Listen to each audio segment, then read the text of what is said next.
वीतराग विज्ञानता शिव स्वरूप शिव का नमः त्रियो।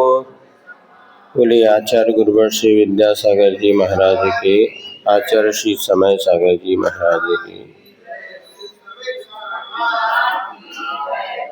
कल चारों गति के स्वरूप का वर्णन करने के पश्चात उनमें भटकने का कारण और उनसे मुक्ति का कारण जो मोक्ष मार्ग है, इनका वर्णन पूर्व के 3 ढालों में कहा गया और सम्यक दर्शन की क्या महिमा है इसकी भी चर्चा की गई। अब आज अपन सम्यक ज्ञान और एक देश चारित्र का क्या स्वरूप होता है सो इस 4थी ढाल में पढ़ते हैं।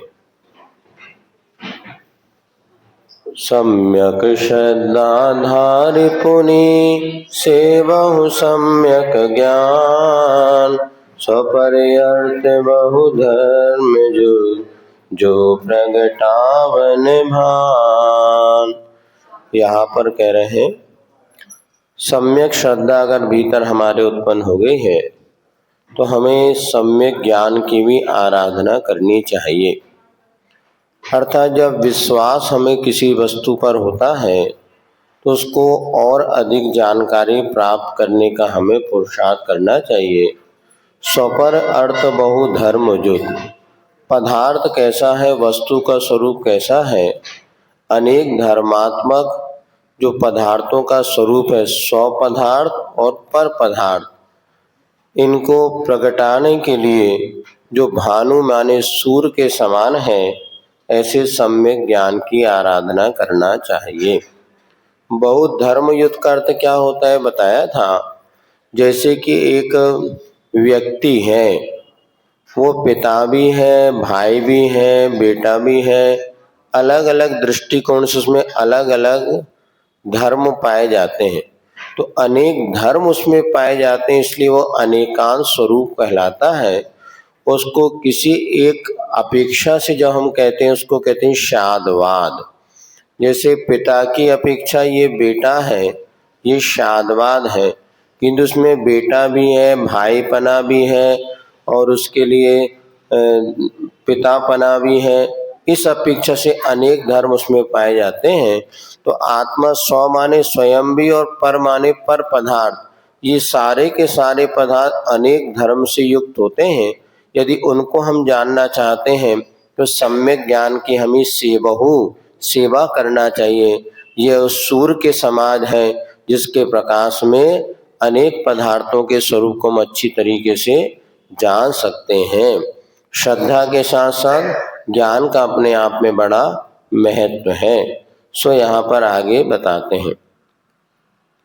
सम्यक साथे ज्ञान हो ये पे भिन्न आराधो लक्षण श्रद्धा जानि दुहु में भेद आवादो सम्यक कारण जान ज्ञान कारज है सो युगपत होते हूँ प्रकाश दीपक ते होई। अब यहाँ पे सम्यक साथे ज्ञान, यद्यपि सम्यक दर्शन के उत्पन्न होते ही जितना भी हमारा ज्ञान है वह सब सम्यक ज्ञान हो जाता है। फिर भी भिन्न भिन्न आराधो, फिर भी उन दोनों को अलग समझना चाहिए। सम्यक दर्शन अलग है और सम्यक ज्ञान अलग है। श्रद्धा होना अलग है और उसकी जानकारी होना अलग है। तो यहाँ पर लक्षण श्रद्धा जान दुहु में भेद अभादो, उन दोनों के लक्षण क्रमशः एक को श्रद्धा करना है और दूसरा का जानना है। दोनों में अभाद। फिर क्या होता है, सम्यक दर्शन तो कारण है और सम्यक ज्ञान उसका कार्य है।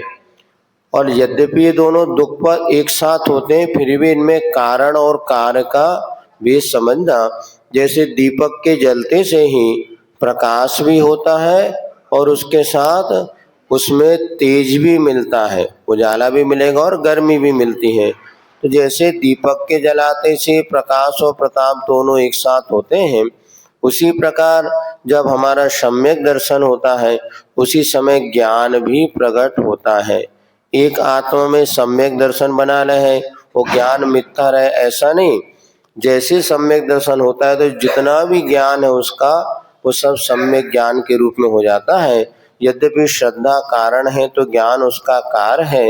ये एक साथ होते हुए दोनों में अबाधा अर्थात किसी प्रकार से वह बाधा या अंतर नहीं है, निर्बाध अंतर, दोनों में अबाधो, यह भी दोनों में अंतर है कि एक कारण है और दूसरा कार है, कि ना बिना किसी बाधा के इन दोनों में स्पष्ट रूप से अंतर समझ में आता है कि श्रद्धा यदि कार है तो ज्ञान उसका कार है।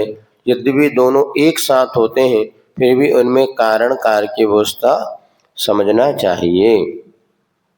तो सम्यक श्रद्धा हो गई तो ज्ञान की सेवा करना चाहिए, और ज्ञान कैसे होता है, अनेक प्रकार के अर्थों को प्रगटाने वाला होता है, और सम्यक साथ एक साथ और ज्ञान दोनों युगपद ही होते हैं, ऐसा समझना चाहिए। अब आगे उसका और स्वरूप बतलाते हैं। ज्ञान के भेद कौन कौन से? तास भेद दो है परोक्ष परतच छिन्न, तिन माही मति श्रुति दो ये परोक्ष मन ते उपजाय। अवधि ज्ञान मन परिजय दो है देश प्रत्यक्षा, द्रव्य चेत परिमाण लिए जाने लिए स्वेच्छा। अब यहाँ पर वो जो सम्यक ज्ञान है उसके मूल रूप से दो भेद समझना चाहिए। कौन कौन से? परोक्ष और प्रत्यक्ष। परोक्ष किसे कहते हैं? जो इंद्रिय पदार्थ को जानता है उन्हें परोक्ष ज्ञान कहते हैं, और जो सीधे आत्मा से पदार्थ को जानता है उन्हें प्रत्यक्ष ज्ञान कहते हैं। तो मति और श्रुति, मति श्रुत दो ही परोक्ष, मति ज्ञान और श्रुत ज्ञान दोनों परोक्ष ज्ञान है, क्योंकि इंद्रिय और मन की सहायता से पदार्थ को जानते हैं। अक्ष मनते उपजाई, अक्ष माने हो गया इंद्रिय, मन यानी मन हो गया। इंद्रिय और मन से चूंकि ये दोनों ज्ञान उत्पन्न होते हैं इसे दो ज्ञान परोक्ष माने जाते हैं। अवधि ज्ञान मन पर्याय ये है देश प्रत्यक्षा। प्रत्यक्ष ज्ञान भी दो प्रकार के होते हैं, एक देश प्रत्यक्ष और सकल प्रत्यक्ष। जो थोड़ा थोड़ा पदार्थ को जानते हैं इसे अवधि ज्ञान और मन पर्याय ज्ञान। यद्यपि सीधे आत्मा से पदार्थ को जानते हैं किंतु पदार्थ की समस्त पर्यायों को नहीं जानते, इसलिए उनको एक दिश प्रत्यक्ष कहा है। द्रव्य क्षेत्र परिमाण लिए जाने जी स्वच्छा, ये स्वच्छ निष्पष्ट जानते हैं किंतु द्रव्य क्षेत्र काल आदि के में परिमाण यानी सीमा होती है। अवधि ज्ञान जैसे जानेगा तो कितने द्रव्य को जानेगा, कितने क्षेत्र को, कितने काल को, कितने भाव, एक सीमा से बंधे हुए होने के कारण इन्हें एक देश प्रत्यक्ष ज्ञान कहा जाता है।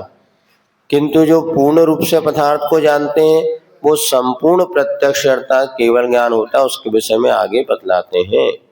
सकल द्रव्य के गुण अनंत पर जाय अनंता, जाने एक ही काल प्रगट केवली भगवंता। आन जगत में सुख को कारण, ही परमामृत जन्म जरा मृत रोग निवारण। अब यहाँ पे सभी द्रव्यों के अनंत गुण हैं, अनंत पर्याय है, इन सबको जो एक साथ जानता है ऐसा वह केवल ज्ञानी जो होता है वो सकल प्रत्यक्ष माना जाता है। जिसके पास पुस्तक नहीं हो तो जिनवाणी लेके बैठ जाओ, तो उसमें इच्छा डाला आपको अच्छे से पढ़ने में, जब बैठना ही है समय है, और जिनके पास दो दो तीन पुस्तकें आस पड़ोस में दे दो, है ना, ऐसा। हाँ आज चतुर्दशी है, लोग उपस्थित हैं तो पढ़ लो बेटा।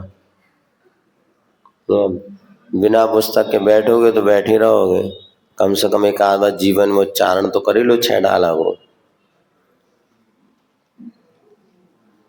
तो अवधि सकल, इनको जो एक साथ प्रकट स्पष्ट रूप से जानते हैं वह केवल ज्ञान कहलाता है।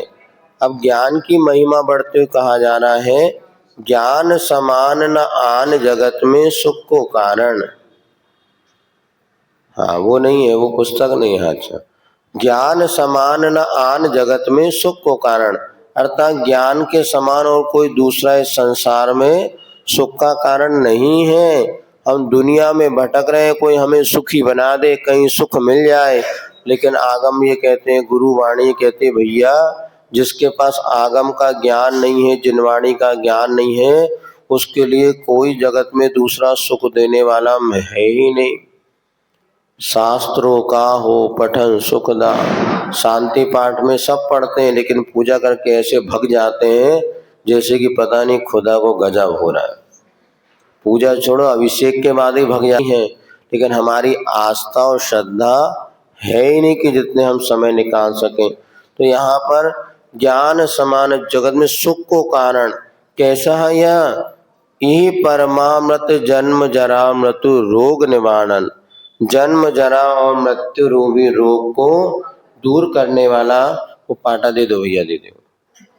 नहीं ठंडा है वो, है ना, वो पाटा है, सरकारी है व्यवस्था। तो ये परम अमृत के समान है, जन्म जरा मृत्यु रूपी रोग को निवारण माने दूर करने वाला है। तो इसलिए जिन वयन परह मोसह मिनम, जिनेन भगवान की वाणी को परम औषध माना है। तो कि जन्म जरा मृत्यु रूपी जिससे रोग दूर हो सकता है, क्या संसार के दुख दूर नहीं हो सकते? अपने आप होते हैं। लेकिन क्या करें, जैसे जैसे आज जिनवाणी की मंदिरों में संख्या बढ़ती चली जा रही है, पढ़ने वाले उतने कम होते चले जा रहे हैं।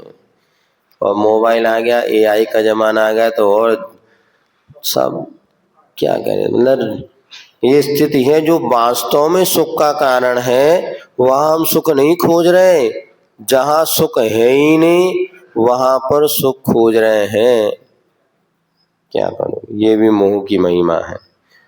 फिर क्या, इस ज्ञान की ओर महिमा बताते हुए कह रहे हैं, कोटि जन्म तप तपे ज्ञान बिन कर्म झरे जे, ज्ञानी के छिन माहित गुप्ति ते सहज टरे ते, मुनि व्रत धारे अनंत बार ग्रीव को पुजायो, आत्म ज्ञान बिना सुख लेश। अब देखो क्या ज्ञान की महिमा क्या है। बिना ज्ञान के करोड़ों जन्म तप लो तो भी कर्म नहीं झड़ते, ज्ञान बिना कर्म झरे जे। अरे ज्ञानी ने क्रिया तो कर रहे हैं, खूब तपस्या कर रहे हैं, पूजन पाठ कर रहे हैं, सब कुछ कर रहे हैं, लेकिन क्यों कर रहे हैं? इसका ज्ञान नहीं है। क्या लाभ है, हमारा उद्देश्य क्या है? कोई भी क्रिया करने से पहले उसका एक उद्देश्य बनाओ कि हम क्यों ये कार्य करेंगे, इससे हमारे जीवन में क्या फायदा है, क्या हानि है, किस विधि से हमें करना है। इन बातों का ज्ञान हुए बिना करोड़ों जन्म व्यक्ति तपता है, लेकिन उसके कर्म निर्जरा को प्राप्त नहीं होते। और ज्ञानी के छिन्माई, वहीं पर जब सम्यक ज्ञान हो जाता है और वो मन वचन काय को वश में करते हैं, ऐसे त्रिगुप्ति के साथ भी मुनिराज ऐसे असंख्यात गुणी कर्मों की निद्रा छिन्माही क्षण मात्र में कर देते हैं।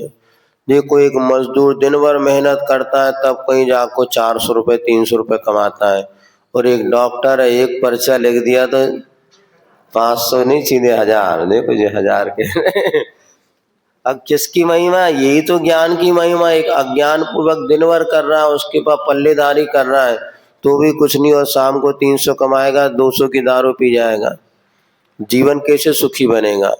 और वही तत्व ज्ञान जब हो जाता है, थोड़ी सी मेहनत करता है, खूब काम होता है, हजारों लाखों रुपए की। मुनि महाराज ऐसे क्या कोई काम नहीं कर रहे? काम कर रहे हैं क्या? तुम ज्यादा काम कर रहे बताओ?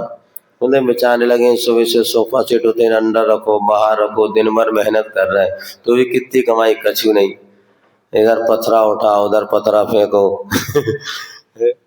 घर गृहस्थी में कितनी मेहनत कर रहे हैं तुम लोग सुबह से सब, लेकिन कितनी कमाई हो रही? कछु कमाई नहीं। इधर महाराज क्या कुछ नहीं, बढ़िया डट के बैठे हैं, आराम से स्वाध्याय कर रहे, तो भी का संख्यात गुणी कर्मों की निद्रा, पुण्य का संचय। उधर क्या हो रहा है? पाप ही बन रहा है। फिर भी कुछ सा नहीं, लेकिन लगे हैं क्या करो महाराज, गोरख धंधा है, अब समझते तो सब, अभी प्रवचन करा लो तो सब आधे घंटे प्रवचन कर देंगे, घर गृहस्थी में कछु नहीं रखो महाराज, तो छोड़वे की कहो तो जी नहीं कहो तुम तो प्रवचन करा लो बिल्कुल। इतना कई बार हम देखते हैं आप लोग जब चार बड़े बुजुर्ग बैठे ऐसी वैराग की बातें करते हो कि पड़ोसी को वैराग हो जाए, उनको नहीं होता। अब यही तो ज्ञान की महिमा, एक ज्ञानी अंतर मूर्त में अनंत असंख्यात गुणी कर्म झड़ा देता, ज्ञान के साथ जिंदगी भर क्रिया करते रहो लेकिन कुछ भी लाभ नहीं, लेकिन इतना भी व्यक्ति समझना नहीं चाहता। मुनि व्रत धार अत्ता ही नहीं, मुनि बन के भी अनंत बार 9वें गिरिवक चला गया, किंतु सम्यक ज्ञान या आत्मज्ञान नहीं होने से थोड़ा सा भी सुख उसको नहीं मिला। तो मुनि क्यों बन गए? मुनि क्यों बनते हैं? आत्म तत्व की उपलब्धि के लिए, सच्चे सुख की प्राप्ति के लिए। किंतु कितने लोग जो भव्य होते हैं, निकट भव्य, जिनकी बुद्धि अच्छी होती है, वो मुनि बन जाते हैं आत्म कल्याण के लिए। बाकी तो बस मुनि बन गए, लेकिन इसमें क्या कल बताया था आपको, सिर की मिट गई खाज, खाने को लड्डू मिले, लोग कहे महाराज बन जाओ भैया, महाराज बनने फायदा ही फायदा है, घर गृहस्थी में तो बड़े दंदपन है, इतने तो बनी बनाई 10 बजे मिलनी है और टेंशन फ्री और ना मोड़ा मोड़ी की चिंता, बन जा बाबा जी। किंतु ये भी इतना सरल नहीं है। लेकिन लक्ष्य नहीं होने से अनंत बार मुनि व्रत धारण कर लिया, अभव्य की अपेक्षा भव्य की भी कोई वो तो है नहीं, अनेकों बार मुनि व्रत भी धारण कर लिया, किंतु उसको सच्चा आत्मिक सुख जिसे हम कहते हैं वो सुख प्राप्त नहीं हुआ। अभी कई महाराज मिलते हैं, भाई कहीं बहुत जल्दी महाराज बन गए, बोले क्या बताया महाराज, इतनी जल्दी आपने दीक्षा ले ली? अभी 2 महीने 6 महीने पहले ब्रह्मचारी देखा था। अरे बोले महाराज वो मंदिर बनवाना है, ये जब मंदिर बनवाना था और मंदिर बनवाने की जब ब्रह्मचारी था तो लोग 2000 रुपए देते हैं, महाराज बन के 10,000 रुपए देते हैं। मतलब पहले पैसा नहीं देते, महाराज बनने वाला, उन्होंने कहा देखो या ऐसी ही दशा है। अब उन्होंने कहा क्यों मुनि बनना? बोले क्या करना, अब कोई काम है नहीं, बढ़िया महाराज बनो, आराम से घूमो फिरो विहार करो ऐसे। तो सबके मुनि बनने का उद्देश्य भी अलग। आप लोग भी जितने मंदिर में पूजा करते हैं ना, पूछ लो तो किसका क्या उद्देश्य है। एक दिन इंटरव्यू अगर सबसे लो, भैया रोज अभिषेक पूजन क्यों करते ना? 1 घंटा समय फालतू में जाता है, दुकान सुबह से खोल के बैठते, एक आध ग्राहक आ जाए, कम से 150 कमाई लेते हैं। सुबह से मंदिर में आके मिलो का 1 घंटा, तो कोई से पूछ के देखिए, तो आधे ज्यादा लोग कुछ भी जवाब दे ही नहीं पाएंगे। बस हम कर रहे हैं इसलिए करना, और भगना है तो भग गए। उनको ये विवेक भी जागृत नहीं होता कि भैया आखिर हम क्यों कर रहे हैं, थोड़ा हिसाब किताब तो लगा लें। करते आ रहे रूटीन से, चलो अच्छा है, कम से कम 1 घंटे पाप से तो वो बचे। लेकिन उसके बाद यदि सही उनको पता चल जाए, तत्व ज्ञान हो जाए, सम्यक ज्ञान हो जाए, तो वही क्रिया उनके लिए कई गुना लाभदायक हो जाती है। अज्ञान के साथ आप पूजन कर रहे हैं तो आपको 10% मिल रहा है, वहीं ज्ञान के साथ पूजन करोगे तो 90% लाभ मिलेगा। कितना अंतर आ गया, कहाँ 10%, कहाँ 90%, और अच्छे तरीके 100% भी लाभ ले सकते हैं। व्यापारी क्या सोचता है, मुझे लाभ का परसेंटेज बढ़ना चाहिए। इसी प्रकार आपकी हर धार्मिक क्रियाओं में अपने विशुद्धि, परिणामों की निर्मलता और अपने आत्म तत्व की उपलब्धि की जो क्रम है उसमें हमारा विकास होना चाहिए, तब तो ये सार्थक है। ठीक है महाराज, सुना दो आप, हम भी सुन लेते हैं। वैनित आत्म ज्ञान बिना सुख में आत्म तत्व का बोध ही नहीं है, तो सारी क्रिया विशेष फल को देने वाली नहीं होती। इसलिए ताते जिन वर कथित तत्व अभ्यास करिए, संशय विभ्रम मोह त्याग आपो लख लीजिए। यह मानुष पर जाय सुकुल सुनिवोज, विधि गए न मिले सुमनि जो उदधि समानी। इसलिए ताते माने इसलिए, जिन भर भगवान ने जो कथित कहा गया है ऐसे तत्व का अभ्यास करो। जिन्हें भगवान ने जो कहा जीवादि 7 तत्व हैं उनका अभ्यास करो। संशय विभ्रह मोह, संशय माने होता है दो में डोलना, विभ्रह माने होता है उसको क्या है पता नहीं, और मोह माने विपरीतपना। इन सबको छोड़ करके आपो लख लीजिए, अपने आत्म स्वरूप को देखने का प्रयास करो। अब जैन कुल मिला है, जिनवाणी मिली है, तत्व ज्ञान पढ़ाने और पढ़ाने वाले मिले हैं, तो हमें क्या करना चाहिए? तत्व का अभ्यास कर लेना चाहिए। अभी कर लो, मरने के बाद कुछ होने वाला नहीं। आज अपना सौभाग्य, उसका लाभ लेना चाहिए। और संशय विभ्रह मोह आदि को त्याग करके अपने स्वरूप को पहचानने का पुरुषार्थ करो। यह मानुष पर्याय सुकुल सुनिवो जिनवाणी, ये मनुष्य पर्याय मिली है, अच्छा कुल मिला है। आज आपके पास वक्त मिला है तो जिनवाणी को अच्छे ध्यान से सुनो, पढ़ो, समझो। इह विधि गए न मिले सुमणि जो उदय समानी। यदि ये मनुष्य पर्याय एक बार हाथ से निकल गई तो जैसे समुद्र में आपने चिंतामणि रत्न को फेंक दो, या समुद्र में कोई हीरा गिर जाए तो हीरे का मिलना कितना दुर्लभ है, उसी प्रकार ये मनुष्य पर्याय अगर एक बार हाथ से निकल गई तो पुनः मनुष्य पर्याय का मिलना इतना ही दुर्लभ है जिसे समुद्र में गिरे हुए रत्न का मिलना दुर्लभ है। इतनी बात बता दी, यदि विचार किया जाए तो मनुष्य पर्याय का मिलना कितना दुर्लभ हो गया। समुद्र टंकी में रत्न गिर जाए तो फिर भी निकाल लो, और तो कहीं तालाब में गिर जाए तो ही ढूंढना कठिन है। समुद्र की बात तो, समुद्र तो अथाह गहरा, उसकी गहराई को आज तक कोई नाप नहीं सका। विज्ञान भी बताते हैं सब कुछ खोज लिया, किंतु समुद्र की कितनी गहराई है, एक सीमा पार जाने के बाद उनको भी वो उससे जाकर वो आगे चले ही नहीं जा सकते। ऑक्सीजन वगैरह सब समाप्त हो जाते, तो वापस लौट के आना पड़ता है। आज तक कोई वैज्ञानिक समुद्र की गहराई को नाप नहीं सका। तो इसी प्रकार समझो, ये मनुष्य पर्याय अगर हाथ से निकल गई तो पुनः मिलना कितना दुर्लभ है। धन समाज गज बाज राज तो काज न आवे, ज्ञान आपको रूप भय फिर अचल रहावे।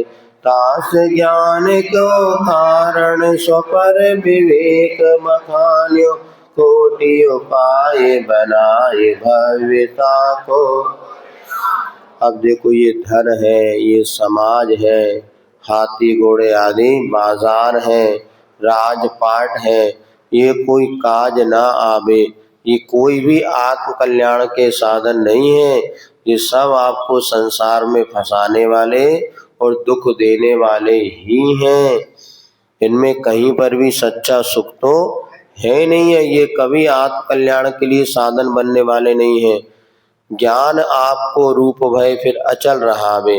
ज्ञान यदि एक बार अपने आप के भीतर प्रवेश कर जाता है तो अचल माने स्थिर हो जाता है। ज्ञान नष्ट नहीं होता, अगले परभव में भी ये ज्ञान साथ देता है। कई लोगों को इस भाव में अपन देखते हैं, अरे ये तो हमें सब याद है, जैसे कभी हमने पढ़ा था। कि आत्म तत्व जो ज्ञान के संस्कार होते हैं वो एकदम व्यर्थ नहीं जाते। भले बाहर से भूल जाओ, लेकिन वो संस्कार कई बार ऐसे काम आते हैं, अरे ये तो हमने कभी पढ़ा तो नहीं है, पता नहीं, लेकिन बात सब समझ में आ। सुनते जब आचार्य शांति सागर जी महाराज मुनि बने, उस समय मूलाचार ग्रंथ नहीं था। मूलाचार माने जिसमें मुनियों के आचरण का वर्णन हो। फिर बताते हैं कहीं किसी विदेश की लाइब्रेरी में वो मूलाचार ग्रंथ जो था मिला, तो उसको झेरॉक्स आदि करा करके यहाँ भारत में लेके आए, और तब वो ज्ञानपीठ आदि से प्रकाशित हुआ। जब महाराज ने उसको पढ़ा तो महाराज ने कहा, हमारा अंतःकरण तो हमेशा ऐसी ही चर्या कहता था कि मुनि चर्या ऐसी होनी चाहिए जैसे आगम में लिखी है। तो उनको मूलाचार पढ़ने के बाद भी कोई नयापन क्यों नहीं दे? अब यही कोई पूर्व भाव के संस्कार जो पूर्व में पढ़ा होगा, इस जन्म में मुझे सच्चे मुनि, ऐसे मुनि बनना है, और ये उनके भाव उस समय रहे, तो ये भी लगता है पूर्व जन्म के। तो ज्ञान एक बार जो अंदर में बैठ गया तो स्थिरता को प्राप्त होता है।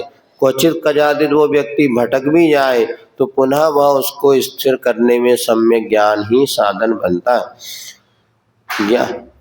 तास ज्ञान को कारण स्वपर विवेक, उस ज्ञान के लिए कारण क्या है? तो उसका ज्ञान जब स्व और पर का विवेक बखान्यो, निज और पर के विषय में विवेक माने होता है भेद ज्ञान।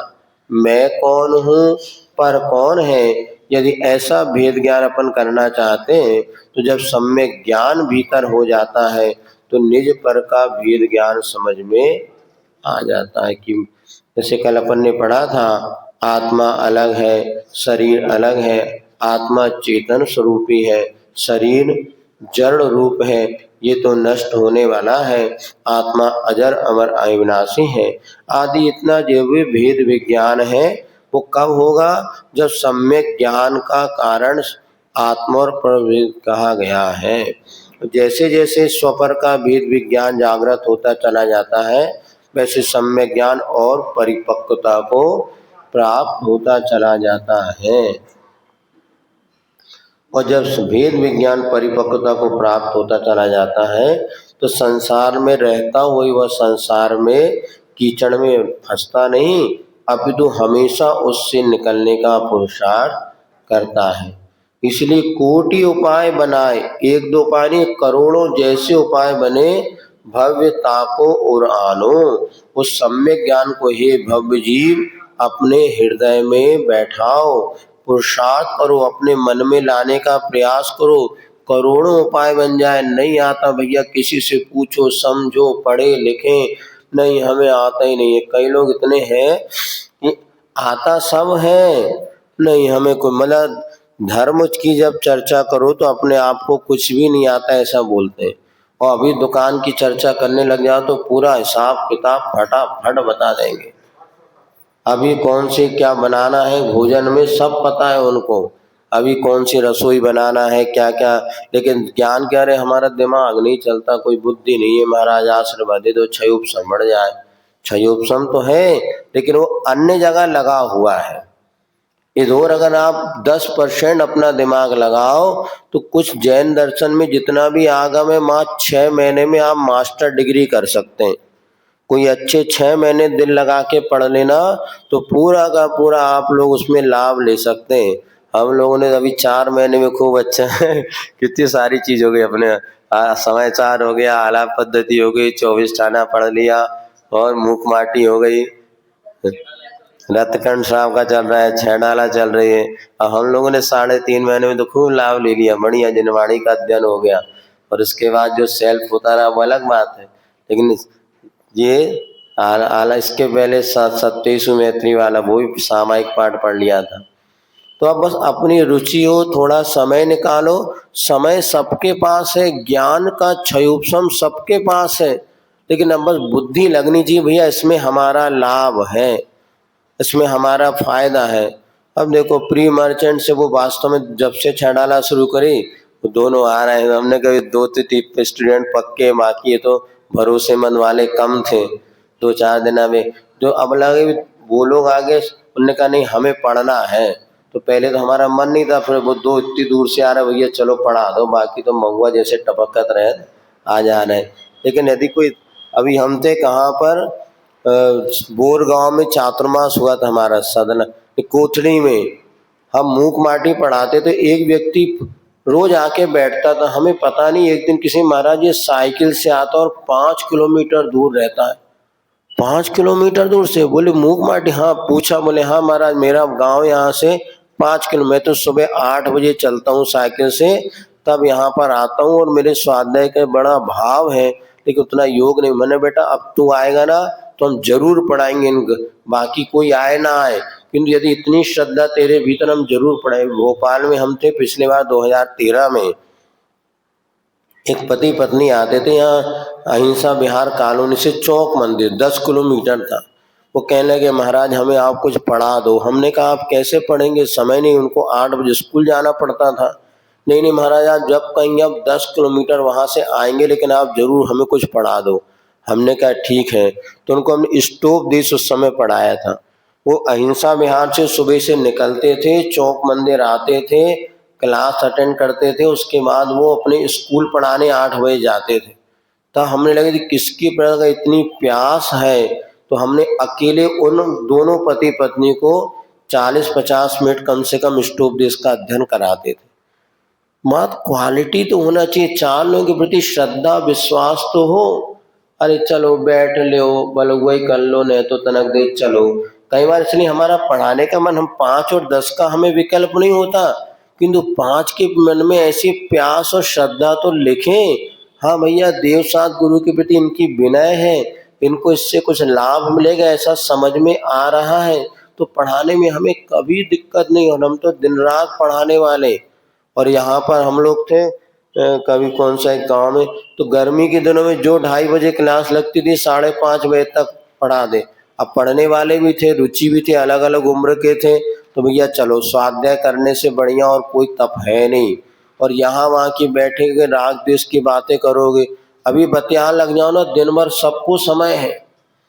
अभी आप फालतू की बातें करो चौका चूल्हा की, तो पूरे महिला मंडल और पूरे पुरुष बब्बा लोग आलतू बातों की बातें करो तो 12 बजे तक न छोड़े। नहीं, इसको कहते हैं रुचि की कमी। आप दुनिया की फालतू बातें करो तो अभी 10-11 बजे तक सबके पास सब नहीं, जहां तुमने छेड़ाला पड़वी शुरू करी तो ही प्राण छूटे। और नव युवकों में तो 90% ये युवा वर्ग में है। अभी उनको पता चला क्लास लग रही है तो बाहर से पीछे से भाग जाएंगे, और अभी आप बतियाने लग जाओ कमरे में तो उनके पास पूरा समय है। ये भी बड़ी, इसलिए हमने तो लेकिन अनुभव कर लिया, अब इनको अपन ये इसलिए बतिया रहे थे भैया धर्म से जुड़े, पता चला वो धर्म से नहीं जुड़ करके उसी में अटके रहे तो अपना ये पुरुषार्थ सार्थक नहीं होता। बहुत ज्ञान की अपने आप में अद्भुत महिमा है। इसीलिए हमने एक दिन कहा था ना, हमें दुखी लोगों को कब दुख बिल्कुल नहीं होता। ये तुमने कोई दुखी है, कोई बीमार है, कोई तड़प रहा है, रो रहा है, हम कहते हैं अज्ञानी होंगे, अज्ञान की वजह से रो रहे हैं, ये चाहते नहीं है सम्यक ज्ञान। हम तो एक दिन में तुम्हें सुखी बना दे, हम क्या बना दे, आगम जिनवाणी लिखिए सुखी बनने का मार्ग, नहीं तुम चाहते नहीं सुखी बनना। हर व्यक्ति आग में जा रहा हो कि मुझे ठंडक मिल जाए, आग के पास बैठे बोले महाराज ठंडक नहीं मिल रही, तो पागलों आग के पास बैठने को ठंडक मिलती है क्या? ठंडक तालाब के किनारे बैठो ठंडक मिलेगी? नहीं नहीं, आप तो ऐसा उपाय बताओ कि आग के पास बैठो और ठंडक मिल जाए। तो ऐसे मूर्खों की कोई दवाई दुनिया में नहीं, तो हम कहाँ से दे दें? जो सम्यक ज्ञान सुख का साधन है उसके लिए 10 मिनट की फुर्सत नहीं। और कई तो ऐसे भी हैं, आएंगे महाराज कितने बजे स्वाध्याय होता है? 2:30 से 4:30। अच्छा ठीक ठीक, तो 1:30 से 2:30 तक दिमाग खाएंगे और 2:30 बजे घूमने चले आएंगे, महाराज का स्वाध्याय हो जाए फिर हम आते हैं। बोला ये देखो, अब ऐसे लोगों से हम बहुत बचते हैं। तो भैया स्वाध्याय के महाराष्ट्र वगैरह से हमने देखा, जब कोई महाराष्ट्र तरफ से कर्नाटक के आएंगे उस जगह पहुंच जाए तो स्वाध्याय का समय पूछेगा तो जरूर भाग जाएगा। वो इसलिए नहीं पूछ रहे मैं उस समय महाराज की वाणी का लाभ ले लो, नहीं नहीं, अलग से बताओ, आप तो अलग से 4 बातें बताओ। बतियाना कुछ नहीं, नाय माय के महुआ छोला की कहते ना, करना दूसरे की कटाई करना, जे करना और धर्म की बात। कोई व्यक्ति ये नहीं कि भैया महाराज हमने स्वाध्याय किया, भैया इसका क्या अर्थ होता है आप हमें समझा दो, हमने की प्रणंत। लोग बस यहाँ हमने ऐसी सुनी थी वैसी सुनी थी। अरे भैया तुमने जिनवाणी में कुछ पढ़ा क्या? नहीं वो पढ़ा तो नहीं, वो ऐसी। मतलब सबकी ये दशा है कि तत्व ज्ञान के माध्यम से जीवन में समाधान चाहो ना, चुटकी नहीं लगता, फटाफट सारा समाधान जिनवाणी में लिखा है। तो अब हम सोचते ये सब मूर्ख हैं, इन्हें अपनी अपनी करनी का फल भोग रहे हैं, इनको लेके अपने दिमाग मत खराब करो। कोई बीमार है, कोई दुखी है, कोई गरीब है, कोई ये है। अब ये सब हमें लगता है कि इनको सुधरना ही नहीं है, इनकी बुद्धि ही नहीं जा रही कि मैं अच्छा बनूं। अब आप उनके पीछे डंडा ले, वो तो यही कह रहे हैं महाराज आप तो पैसा दिला दो, कहूँ दिला दो, तो 1-8 लाख रुपए दिला दो तो हम खा पी के उड़ा लें। ये भी स्थिति महाराज के पास लोग जुड़ भी रहे हैं तो इसलिए नहीं जुड़े कि हमें सच्चा मार्ग मिले। उन्होंने कहा महाराज इतने सेठ आपके पास आते रहते हैं, कोई से कहा हमारी मदद करवा दो, जो हम भग रहे हैं, हम जी करवे बैठेगा। और नहीं, हमने शुरू में किया है असली में, इसलिए बाद में हमें समझ में आ गई। अब किसी को ना पढ़ाई की कोई मदद कराने मांगने आता, भैया हम तुम्हें सक्षम हो, तुम इतना पुण्य कमाओ ना। और क्या एक बार जिसकी आदत पड़ गई फुकट के लेने की तो वो हमेशा जिंदगी भर फ्री में अब उसको ये लगता है महाराज के पास चलो कहीं ना कहीं हो जाएगा, हम समझदार हो गए, तो हीरत ही नहीं अब तो जितने ये दीन दुखी दरिद्री हो ये सब अज्ञान के कारण ही है। महाराज वो भी तो अमीर है, उनने पूर्व में पुण्य किया था तो आज उनको मिल रहा है छप्पर फाड़ के। अब लेकिन भविष्य उनका ही वही होने वाला बेटा जो तुम्हारा है। तुम्हें जब अनुकूलता मिली तुमने तत्व ज्ञान को समझने का प्रयास ही नहीं किया। अब व्यक्ति हमें अपनी ही वजह से 90% दुखी हैं और उनको कोई सुखी नहीं बना सकता। सब कुछ उनके लिए कर दो फिर भी रोना है तो जिंदगी भर रोते रहते हैं, क्योंकि उन्होंने अपने ज्ञान को सम्यक ज्ञान के रूप में परिवर्तन करने का मन ही नहीं बनाया। इसीलिए यहाँ पे तो कोटि करोड़ों उपाय बने, किसी भी तरह बने, लेकिन भव्य जीवों अगर आत्म कल्याण करना चाहते हो तो जिनवाणी को अपने हृदय में लाने का विराजमान। और मात पढ़ो नहीं, पढ़ के थोड़ा चिंतन करो। आचिशी ने कहा एक बार स्वाध्याय का वर्ग हो प्रयोग काल, ऐसा यदि 1 घंटे स्वाध्याय करते हो तो 2 घंटे उसका प्रैक्टिकल करने में लगाओ। 2 घंटे पढ़ते हो तो 4 घंटे प्रैक्टिकल करो।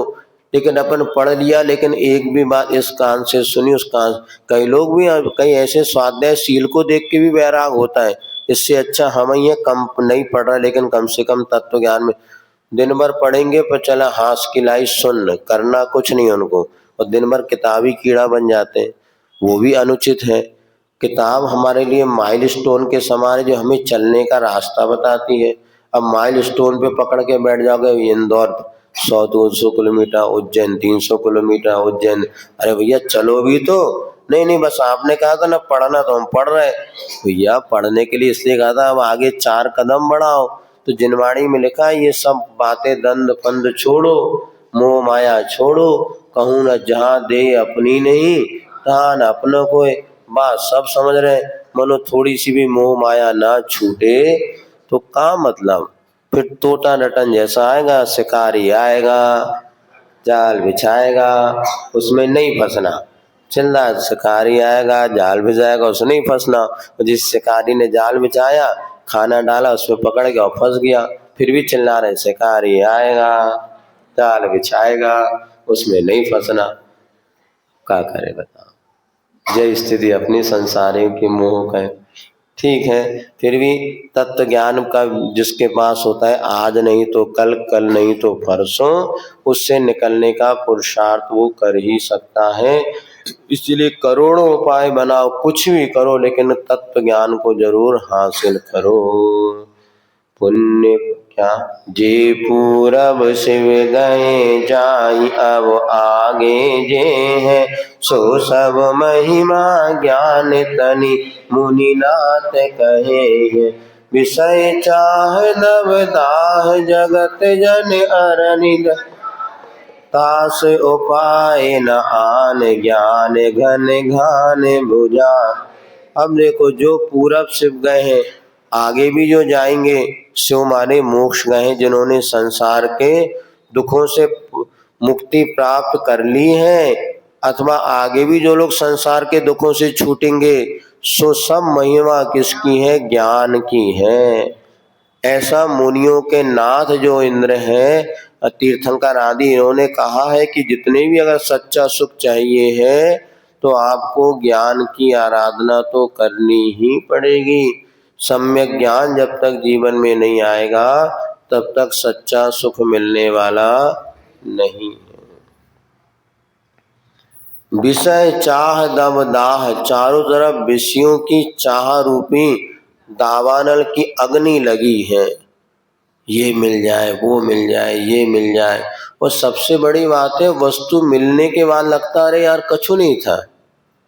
मतलब जो बरसों से जिसकी इच्छा कर रहे थे और उस चाह की दाह में जल रहे थे, वो मिलने के बाद सब देखो लग रही तो कुछ नहीं है। बताओ, सोचा था बहुत कुछ मिलेगा और आटे में नमक बराबर भी सुख मिलता नहीं। कितनी मेहनत, कितनी हाय तौबा करते हैं, उसके बाद आए एक आध दिन का शौक, दूसरे दिन फिर हार बेहाल हो गया। अरे हमें ये चाहिए, आभूषण चाहिए, वस्त्र चाहिए, ये बड़ी लोड़ तोड़ तड़ के 6 महीने की फरमाइश के बाद कोई चीज आई, एक आध दिन पहन लिया 2-4 दिन और दिखा दिया सबको, उसके बाद अब रख दो। कहाँ रख दो? रख दो पेटी में। अरे रोज कान में रोज पहनो? नहीं, रोज थोड़ी ना पहनेंगे, वो तो अब महीने साल भर में एक आध बार निकालते हैं। कितनी तो विषय चाह की इच्छा से व्यक्ति जल रहा है। जगत जन अरनि दजावे, ऐसे संसारी प्राणी को ये अरनि माने आग जो है, ये दावानल की आग में झुलसता आ रहा है, उसका कोई उपाय नहीं है। सिर्फ ज्ञान रूपी बादलों की जो घोर वर्षा होगी, तभी हमारे विषयों की चाह रूपी अग्नि शांत हो सकती है। एकमात्र ज्ञानी ऐसे घनघोर बादल हैं जिसके जब बरस जाए तो हमारी इच्छाएं शांत हो, और इच्छाएं शांत होगी तो आधा दुख समाप्त हो गया। जितने हमें कहीं परिणामों की विकलता आकुलता, ये मात हमारी इच्छाओं के कारण। और ये इच्छा रूपी अग्नि ऐसी भड़क रही है कि पहले तो इतना था नहीं, अब तो आपके सामने मोबाइल वगैरह सब एडवर्टाइज आने लगे। अब आवश्यकता के लिए व्यक्ति नहीं खरीदता, जो वस्तु मोबाइल में वो चाहिए। और जो इच्छा रूपी अग्नि पहले से थी, और अब ये घी डालने का काम और हो गया। पहले ध्यान था, दीपावली में कपड़े बनते थे या रक्षाबंधन में, साल भर कोई नए कपड़े खरीदने का काम ही नहीं होता था। वो तो अभी इकट्ठे आ गए। छीट वाला कपड़ा तो बिन्ना हनों की फ्राक बन गई, और चेक वाला कपड़ा आ गया तो मोड़ा हनों के शर्ट पैंट बन गया। बस नीलो पैंट और चेक वाली शर्ट। अब पता चल गया कि वजह इनके खानदान के मोड़ा मोड़ी हैं, जिनके एक साथ आते थे मंदिर में, और सब अलग अलग कपड़े, बिल्कुल एक जैसे भाई बहन, एक ऐसे चलता। और सुबह 3-4 बजे से पूरे मंदिर में, हमने ध्यान है उस समय दीपावली के समय सुबह 3 बजे से पूरे घर में हल्ला गुल्ला होने, सब सपरो अपरो 4 बजे। लेकिन अब वैसे होना नहीं चाहिए था। उस समय तो 6:30-7 बजे लोग घर ही चले आते थे, और सब एक दूसरे घर बूंदी के लड्डू और नमकीन खाना, ये सब एक दूसरे के घर। लेकिन ये भी गलत था। लेकिन अब संत साधुओं की संगति से ये बात समझ में आ गई। भले भगवान महावीर रात में मोक्ष गए, लाड़ू तो हमें दिन में ही चढ़ाना चाहिए।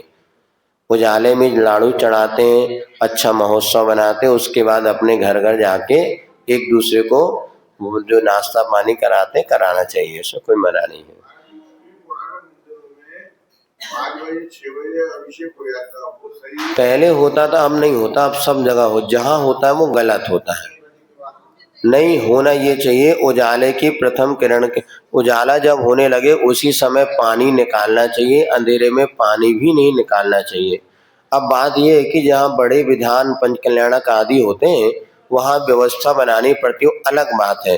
किंतु जनरली अपने को देखना चाहिए, सूर्य उजाले उदय से हमारी क्रियाएं प्रारंभ होना चाहिए, ना कि घड़ी के अनुसार। महाराज अभी तो 8 बजे नहीं है। भाई गर्मी का समय था तो 7:30 पौने 8 तक उजाला रहता, अब 6:30 बजे अंधेरा होने लगता है, तो जल्दी तो करनी पड़ेगी। अब हम घड़ी के अनुसार नहीं चल पाते, यदि चलते हैं फिर भी ऐसा थोड़ा सा रखना चाहिए कि सूर्य उदय और सूर्य अस्त से हमारे यहाँ पर क्रिया होती। यदि मान लीजिए अमेरिका में आप हैं, वहाँ यदि अभी रात है तो आपको रात ही स्वीकार करनी पड़ेगी। ये मत समझो कि हमारे भारत में जो दिन था, नहीं। सूर्य उदय और सूर्य अस्त से आप चले जिस देश में भी रहें, लेकिन सूर्य उदय और सूर्य अस्त को, सूर्य उदय हो गया तो दिन है, सूर्य अस्त हो गया तो रात है, उसके अनुसार आपके नियम धर्म हो जाएंगे, घड़ी के अनुसार नहीं होते। ये समझना चाहिए।